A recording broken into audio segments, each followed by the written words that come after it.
पहले तो हम आप सबको नमस्कार करते हुए काशी के विद्वान मीडिया को मैं आप सबको बता दूं कि मैं माँ विंध्यवासिनी का दर्शन और बाबा विश्वनाथ जी का पूजन करके मैंने अपनी मन्नत पूरी की है जो हमने बिहार चुनाव के दौरान मांगी थी।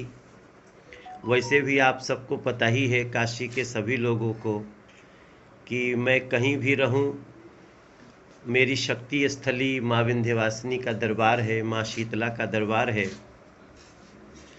और बाबा विश्वनाथ जी के धूल लगा कर ही हम लोग हर जगह अपने कार्य की शुरुआत करते हैं और उसमें लक्ष्य भी पा ही रहे हैं। अपनी सच्चाई से जितना कोशिश करना है चल सकते हैं, चल रहे हैं।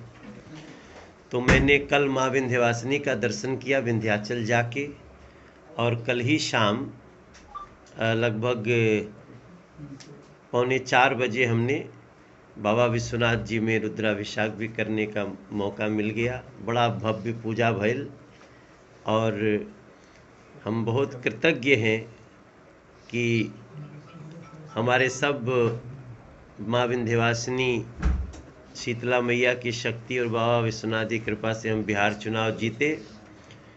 आगे भी जो लक्ष्य है देश के हित में, समाज के हित में, उसको हम लोग प्राप्त करें, इसके लिए हमारी ये काशी यात्रा थी। मैं लंबे समय, करीब 2 साल हो गया था माँ विंध्यवासिनी के दरबार में गए, बाबा के यहाँ तो आवते रहिला। तो अब मैं अपने डॉक्टर अशोक राय जी, जो हमारे वाराणसी के चिकित्सा क्षेत्र के एक बहुत बड़े नाम हैं और हमारे पार्टी के भी वो पदाधिकारी हैं, भारतीय जनता पार्टी के, वो एक बड़ी चुनौती से वापस आए हैं। इसलिए भी मैं भैया को थोड़ा मिला, कई बार कोशिश किया, लेकिन उस दौरान हम लोग ज़्यादा नहीं मिल पाए। इन्होंने बताया भी नहीं सबको, पर भगवती इनको भी खूब स्वस्थ रखें, हमेशा यही प्रार्थना के साथ आप सबके सामने है। देखिए, मेरे पूरे देश के लोगों को याद रखना चाहिए, हम काशी में बैठे हैं। काशी में हमारे एक मित्र हैं मुर्तजा जाफरी जी, उनके दादाजी ने एक शेर लिखा था कि अपनी इज्जत आबरू तौकीर दे सकते नहीं, जान दे सकते हैं हम, कश्मीर दे सकते नहीं। इसी शहर के हमारे डॉक्टर सलीम राही जी थे, रेडियो के बहुत बड़े अधिकारी थे, और उन्होंने एक कविता लिखी थी कि शेर के पंजे से कोई उसकी शमशीर छीन ले, शेर के पंजे से कोई उसकी जागीर छीन ले, शिकारी के हाथ से कोई उसकी शमशीर छीन ले, एक भी हिंदुस्तानी के रगों में खून है जब तक, किसकी मजाल है जो हमसे हमारा कश्मीर छीन ले। मैं डॉक्टर सलीम राही जी को याद कर रहा हूँ। ये भारत ऐसी ही भावनाओं से बना है। गांव के किसी कोने में निकल जाइए, कह दीजिए कि दूध मांगोगे तो लोग कहेंगे खीर देंगे, कश्मीर मांगोगे तो लोग कहेंगे चीर देंगे। उस देश में राहुल गांधी को भूल हो गई देश को समझने में कि वो गुपकार गैंग के साथ मिल रहे हैं। आज जम्मू कश्मीर में देखिए, पंचायतें चला रही हैं जम्मू कश्मीर को।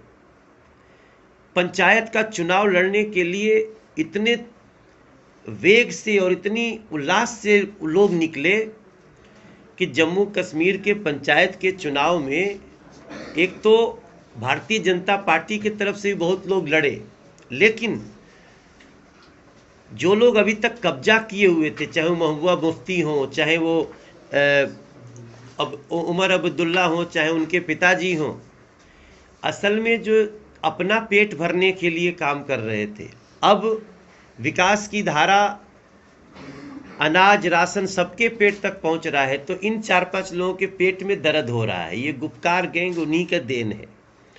और मैं आपको बताऊं, मैं लगातार संपर्क में भी हूं। काशी हिंदू विश्वविद्यालय में हम सब के अभिभावक के रूप में रहे, और हमारे देश के एक बड़े नेता मनोज सिन्हा जी एलजी हैं। आज जो स्पीड है जम्मू कश्मीर की, उससे परेशान होकर के जो 4-5 परिवार ये गुपकार गैंग बनाए, चाहे जो गैंग बना ले, नरेंद्र मोदी जी जम्मू कश्मीर का उपकार करके ही रहेंगे। अमित शाह जी बिल्कुल एक एक घर में रोशनी पहुंचा के रहेंगे विकास की। और इन गुपकार गैंग से बहुत बाहर निकल चुका है जम्मू कश्मीर, लेकिन फिर भी राहुल गांधी जैसे लोगों को पहचानना पड़ेगा जो बिहार में कन्हैया कुमार के साथ मिलकर चुनाव लड़ते हैं और जम्मू कश्मीर में गुपकार गैंग के हिस्सा बनते हैं। अब थोड़े दिन में ये कहेंगे बराक ओबामा भाजपा का सदस्य है। इन लोगों का कोई, अरे भाई बराक ने बोला सो बोला, कपिल सिब्बल क्यों बोल रहे? कपिल सिब्बल तो कांग्रेस के हैं ना, तो उनको क्यों लगने लगा कि ये राहुल गांधी और परिवारवाद कांग्रेस को खत्म कर रहा है? आज उनके एलआई थे ना शिवानंद तिवारी, वो क्यों बोल रहे हैं कि ये चुनाव में पिकनिक मना रहे थे? हम तो मना रहे थे, तो कह रहे मना रहा था। तो जब आपके एलाइज आपको मानने को तैयार नहीं है, और हमें पता है कि तेजस्वी का जो भी फ्यूचर नष्ट किया उसमें भी राहुल गांधी का हाथ है, अखिलेश का फ्यूचर नष्ट किया उसमें भी राहुल गांधी का हाथ है।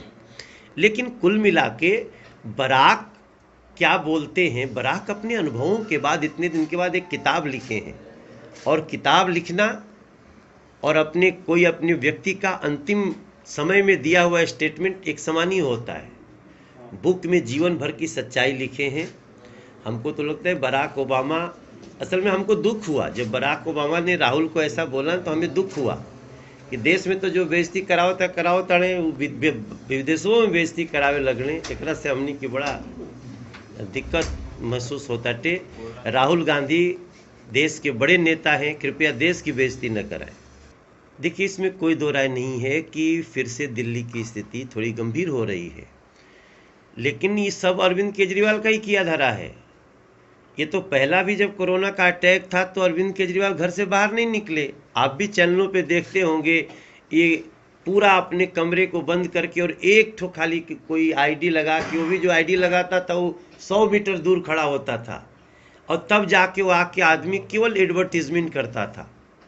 अमित शाह जी को, जो कि आप जानते हैं वो स्वास्थ्य की चुनौती है उनकी, फिर भी वो LNJP हॉस्पिटल, कोरोना हॉस्पिटल में आए, 10,000 बेड नए बनाए, एजेंसियों को तैनात किए, वो ITBP के डॉक्टर्स को लगाए, दिल्ली को बचाए। अब इसके बाद जबकि बचा लेनी चाहिए तो दिल्ली को, तो शराब की दुकान खोलने में बहुत इंटरेस्ट था अरविंद केजरीवाल का। वो साप्ताहिक बाजार खोलो, लेकिन एक कोशिश नहीं की है कि सोशल डिस्टेंसिंग का पालन हो।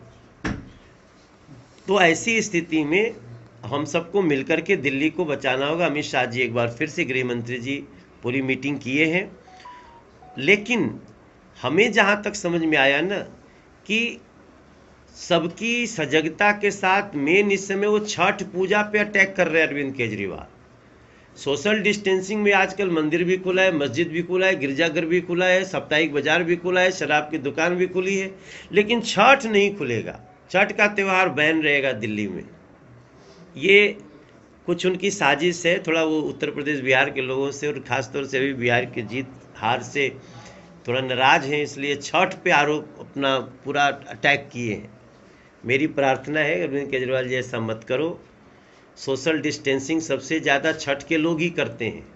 प्रसाद की शुद्धता भी वो मना ले जाते हैं, नहाए खाए से लेके और अंतिम अर्घ तक वो कैसे स्वच्छता होगी वो भी निभा लेते हैं। इनको छठ करने दो। देखिए, वो शायद उनकी बात को कई लोगों ने गलत समझ लिया। एक भारतीय जनता पार्टी के कार्यकर्ता का भाव है कि हम कार्यकर्ता हर हाल में हैं, और उन्होंने ये भी कहा कि हमें बहुत कुछ दिया है बीजेपी ने। तो अब जैसा कि आपको पता है कि भारतीय जनता पार्टी में लोकतंत्र है, ऐसा नहीं कि ये व्यक्ति बन गया तो वही बना रहेगा। यहाँ पे मनोज तिवारी जैसा व्यक्ति भी आता है और प्रदेश का अध्यक्ष बन सकता है अपनी मेहनत से। तो सुशील मोदी जी बड़े अच्छे मन से सबको स्वीकार किए हैं कि हमको अभी तक जो मिला वो बहुत अच्छा मिला, और आगे भी सुशील मोदी जी का, उनके क्षमता का अच्छा सदुपयोग पार्टी करेगी। देखिए, उत्तर प्रदेश हो, बिहार हो, ये बहुत बड़े स्टेट हैं। उत्तर प्रदेश तो बहुत ही बड़ा स्टेट है, और बिहार भी अगर दूसरे तीसरे नंबर पे हम देखें देश में तो बिहार की आबादी, क्षेत्रफल आता है।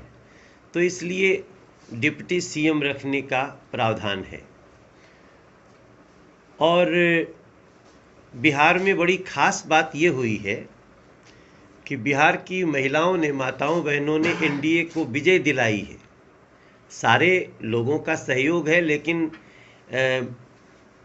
महिलाओं की मतदान में करीब 8% इजाफा हुआ है और वो रिजल्ट एनडीए के पक्ष में गया। तो मैं समझता हूँ नरेंद्र मोदी जी ने रेणु देवी जी को डिप्टी सीएम बना के बिहार के इतिहास में पहली बार एक बहुत ही सुंदर सुखद कदम बढ़ाया है, जिसमें हम कहते हैं नारी सशक्तिकरण का एक बड़ा कार्य बिहार में हुआ है। और ये बिहार की माताओं बहनों को एक रिटर्न गिफ्ट भी है चुनाव का। और बाकी तारकिशोर जी हमारे डिप्टी सीएम हुए हैं। जैसा हमने पहले से कहा था, बिहार में हमारे बड़े भाई नीतीश कुमार जी हैं और वो मुख्यमंत्री पद का शपथ ले चुके हैं।